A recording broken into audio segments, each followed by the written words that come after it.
Wendy. Today I will recommend a very useful and smart wall switch to you. No need to push the button to turn on and turn off your light. Just speak out your voice command, then you can turn on and turn off your light while sitting or lying down. No need to use Wi-Fi, no need to use app, and no need to use Alexa or Google Home. Just speak.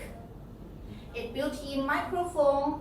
It can record any command in any language.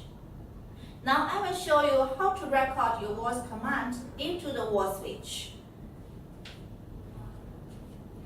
Keep pressing the on-off button for 2 seconds and release when you see the indicator blinking. Then you speak out your voice command and repeat 3 times.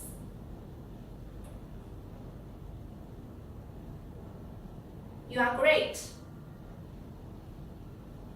You are great. You are great. That's it.